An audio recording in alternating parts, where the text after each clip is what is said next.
My name is Kara Kim and I'm a student at CSAS. My senior project is about how television affects people's view on different ethnicities, and my product is a documentary, and so I really hope you guys enjoy it.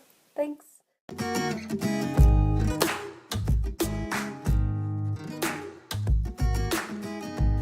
Television today has become drastically different from when it started. Television has evolved from having buttons on the screen to a remote with the voice commands. Today we can watch anything on TV such as Netflix, Hulu, and YouTube. We can even hook up our own devices in order to watch our shows on a bigger screen. However, just like anything in our daily lives, TV used to be just an idea. It all started with Philo Taylor Farnsworth while he was still in high school. He came up with a way in order to take pictures and code them into his device in order to produce moving pictures. When the company RCA, which dominated the production of radios then, heard about Farnsworth's device, they decided to take it another step further. After buying the licensed patent from Farnsworth, they pushed ahead into the production of television. However, at the time, World War II had begun, and the production on television had to come to a temporary halt.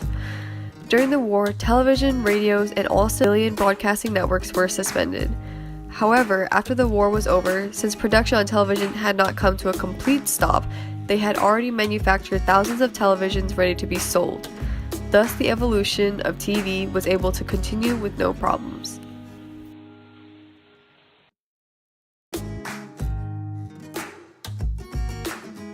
TV news programs were the first thing to appear on television. However, as time went by, news channels were not the only thing showing on TV any longer, and other shows like sitcoms, reality shows, and even sports events started to air. One of the first shows to air on television was I Love Lucy, which was a show based on an all-white family, with one exception, Desi Arnaz. Shows like I Love Lucy created an idyllic image of what a perfect family should be, and inspired many to try and live up to that image. Other different types of shows also came into the screen, such as shows that depicted what the Wild West used to be like. Reality shows then came into play, such as the Your Show of Shows and Caesar's Hour. What all these shows had in common was that they all starred white people, except for I Love Lucy. In the beginning, only white people were allowed to be seen on the television screen, because back then, our definition of equality was extremely limited to those with no color. Being white was presented as normal in all sorts of programs, including news, sports, entertainment, and advertisements. Back then, segregation was still alive, and it was because of this, TV only starred white people. After segregation was abolished, African Americans were able to appear on TV more often, but their roles were either insignificant or the protagonists. In other words, they were the bad guys, which didn't help how the audience would think about them. However, just showing their faces on the screen angered most of the audience. When news of the audience's unhappiness of seeing minorities on TV, critics and television producers considered the possibilities as to why so many viewers were upset upon watching actors from different ethnicities. Critics assumed it was because of racism. In order to work towards the viewers' benefit, they had decided not to produce any shows that would revolve around black people, and they refused to push with the idea of having black people in the main cast. Just like African Americans, other minority groups had to face the same difficulties when it came to making their way on TV. The roles they would be given would be stereotypical and sometimes even hostile. For example, like African Americans, Mexicans would be given roles of the servant, and Native Americans would have roles of being the enemy. In the Wild West shows, the Native Americans would be seen as the enemy against the Americans. Before this crisis, there were a few minorities who had appeared on TV shows, but unlike how the blacks and other minorities were treated, these people were generally accepted. Desi Arnaz, who was Hispanic, co-starred in the popular sitcom I Love Lucy with Lucille Ball, who was his wife on and off camera. Despite all this, racial groups were able to chip away at the barrier of what was holding everyone back. Nonetheless, the civil rights movement had a significant impact on how the public viewed these people, and it is because of the events that transpired during that time people grew sympathy for those who weren't white. The Olympics was a huge example of how much people's view on minorities changed. The first significant result of this change was how the commentators chose to describe black people. Black people were no longer being dragged into a contrary view and finally given positive comments. Although the commentators tried their best to not mention anything on the athletes' race, such restraint was not present when it came to Asians and other minorities. When it came to Asian athletes, the things that were said were along the lines of the Asian culture being more hardworking and how it was obsessed with being successful. For Hispanics, most of the things that was mentioned had to do with the athlete's physical appearance and talent. It was evident how much effort was made in order to give each athlete an equal amount of respect, but it was evident that the people still needed more time in order to adjust. On the other hand, Black people and other minorities were able to land more roles in television, but it was different from before. Instead of having roles of being the protagonist, they were able to receive leading roles. Actors from different ethnic groups were able to be seen as a hero rather than the villain. Television producers used this chance to change from what television used to be to what it is today. Before the whole mess with Cosby, he was able to air The Cosby Show. The show was a massive step for minorities since it centered around the Black family, and it was used in order to break down the stereotypes that seemed to be attached to minorities. Cosby's mission was to develop a program that would portray African Americans in a positive light, as opposed to the violent, lethargic, and poverty-stricken images often portrayed to the American public through the mass media. TV today is drastically different from what it used to be. Back then, only white people and a few lucky minorities were able to be seen on the big screen. Today, there are hundreds of TV shows that have an incredibly diverse cast, such as shows like Lost, The Walking Dead, and The Wizards of Waverly Place. All three of these shows, among many others, were loved by the audiences. As the shows and cast started to change, so did the reactions of the audience. Anyone who watches a show grows to love certain characters, whether it be because of their personality, character development, story, or simply because the actor who plays the role is hot. Television has grown more important to people's everyday lives as time went by. Today, people use television as a primary source for entertainment, whether to watch dramas, cartoons, movies, or to pass time. However, when TV first came out, it was a source for people to learn information on events that were happening around the world, and it still is today. People use the news channel to learn a variety of things from dramatic events, the weather, and so on. On the other hand, young adults, teenagers, and even toddlers also use television as a learning tool while they grow up. More importantly, many regard television as a learning tool and an accurate reflection of the real world. When watching TV, it gives a brief representation of what the real world is like and how some people act and react towards each other.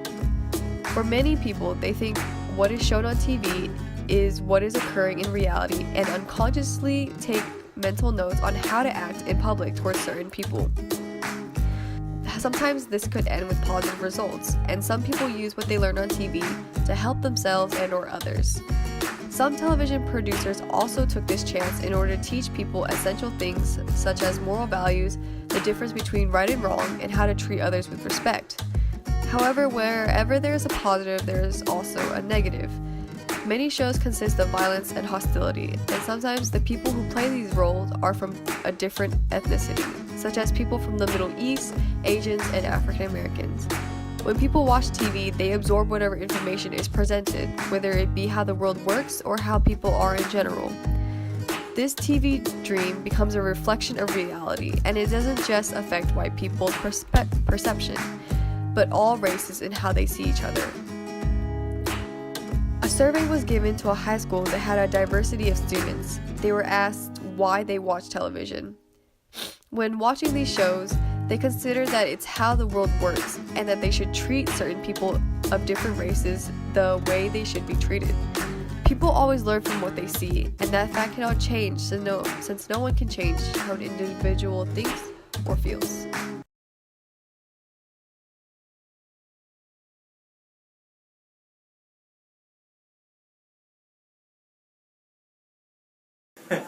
Sociology is the study of social life, and social life is about the dynamic relationship between social systems and the people who participate in them. So we might think, for example, about social systems like culture or government, or education, or healthcare, or the media. And these are all different forces that are beyond an individual person that have an influence on our individual lives. But they are also things that are made up by the actions of individuals. So it's about the ways in which we as individuals interrelate with these broader social systems around us.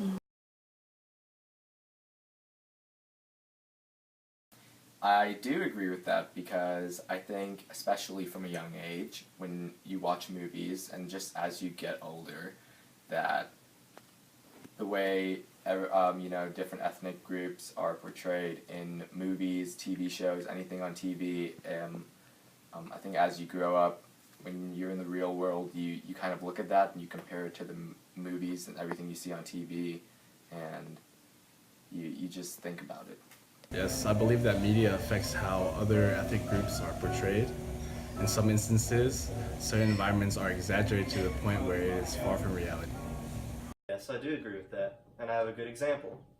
I am 1/4 German, and every movie that has to do anything with Germans has to be associated with the Nazi party, and that just makes the Germans look horrible, and I don't like it. So yes, I definitely think that TV plays a big role in what races are personified with. Yes, there's absolutely a way in which media does influence our understanding of both what we understand about ethnicity and race relations, as well as a host of other things, and gender and religion and all sorts of things like that. That doesn't mean that it's like a directly causal thing. It's not like, I have watched this video and I am now a mindless automaton that will totally soak this in and do exactly what I'm told, right? It's not like that. That's really far too simplistic. So I think it would be better to think about the ways in which media shapes what we see as valid, what we see as how the world works to some degree. To think particularly about questions of race, media helps to shape stereotypes that we might have. So media will portray certain kinds of stereotypes about different racial groups, and sometimes those might be positive, sometimes they might be negative, sometimes they might just be, they're not positive or negative, and it's not necessarily that we just take those stereotypes on carte blanche, but they do influence how it is that we will subtly understand the world.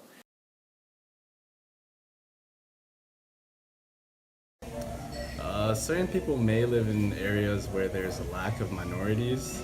Similar to how people learn online for different subjects, these people may use television as their source of learning. I think that they use television because I think they'd use it just to see how different people interact in the world. So I think, I don't know, I guess you just have to be observant about it. Like, some people would just compare it to TV and just like observe how different people act, and like also like on the news and see like what happens, that it could be good or bad, and see like what kind of people are doing those things and compare it to like what happens in like TV. I would probably, because they would think it's funny, probably, because like again, like people would make fun of Asians, and then my friends would then like make fun of me because I'm Asian. I mean, I know they're joking, but like they would still do it, and like they would just do it because it's funny, probably. At least I think so.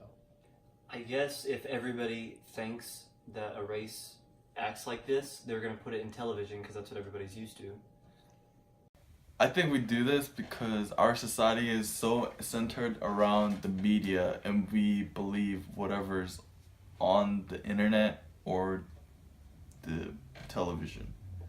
I mean, to some degree, television media, especially like audiovisual formats, they are a good learning tool just in general. So if we think about, say, take it fairly simply and think about educational programming for children, things like Sesame Street and programs kind of that nature, I mean, they do an amazing job at helping to teach little kids about things. And that's everything from like learning basic math and basic grammar, all the way to, learning how to be a good person and how to interact nicely with other people. And that doesn't really stop as we get older. I mean, it changes form, right? If you and I were to watch Sesame Street, we'd be like, oh, what's going on? It's a little bit below my level, right? But at the same time, we're still constantly being influenced by this stuff because it is a way that we easily take stuff in.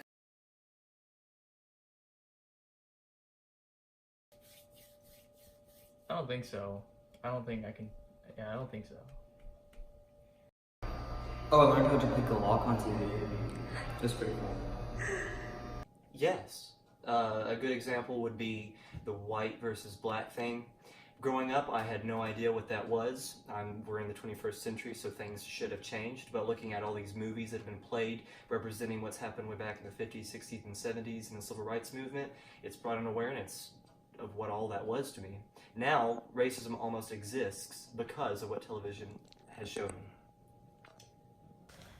I would say yes, because no matter what, everyone gets affected by something and everything that happens in their life. So I guess television, since it was a main part of my life, it did, affect me. Yeah, it depends, but some things, yeah. I mean, not bad things, but good things, especially new things that I see on TV. I'm like, oh, I wonder if this works. Yeah. Well, it went from black and white to color. I think back then it was more innocent than it is now. I mean, back then they had the talk shows. They had only 3 stations on the television at that point in time, and it was news and, I don't know, cartoons and whatever, something else. Nowadays we have everything, and we're, what's the word? We're shown everything? What's that word I'm thinking of? We're exposed. Okay. We are exposed to everything. And so, yeah. I mean, as I think a bit about the kinds of shows that I remember growing up with compared to a lot of the shows I see now, I definitely see more racial diversity being represented, and I think I see a lot more, not just diversity of the characters and the actors themselves, but diversity in terms of the kinds of roles that people play, diversity in the kinds of relationships that we might see between people of the same or particularly of different races. I mean, one kind of, I guess maybe that's a simple example here, but I mean, maybe one contemporary example is like Black Panther. Mm-hmm. is a very recent movie that is. It is. I'm trying to think of what are the words I'm trying to look for with this. It is a movie that really shows a wide array of very powerful black characters that I don't think you would have seen even 20 years ago. Well, at first, from 2000 when I was born, I think television was it was pretty simple. I mean, that's all that we had electronically. And now you can find TV on your phone, you can get it on your app, you can use YouTube, anybody can pretty much post something considered as television or any movie. So I think it's more, what's the word? It's more obtainable for everybody to do and use and watch. Definitely not. I believe it is very biased. It depends on who the editor is and who the supervisor for that channel is. So that's what I believe.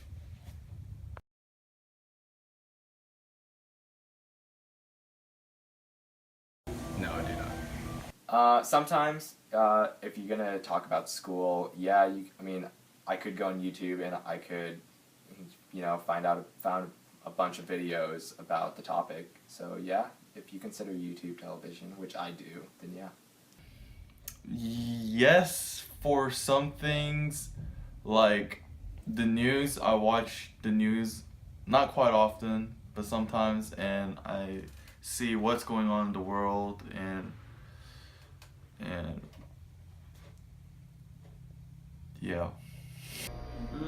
Not necessarily. I don't rely on it. Yes, I do. Especially when I was growing up as a child, I learned a lot from the television. I mean, my parents didn't do anything. They didn't do colors or numbers or shapes. But television, through Sesame Street and my other cartoons, I learned a lot. and that helped me actually through about first grade. So the cartoons did a very lot for my life. When I was younger, I used to use it.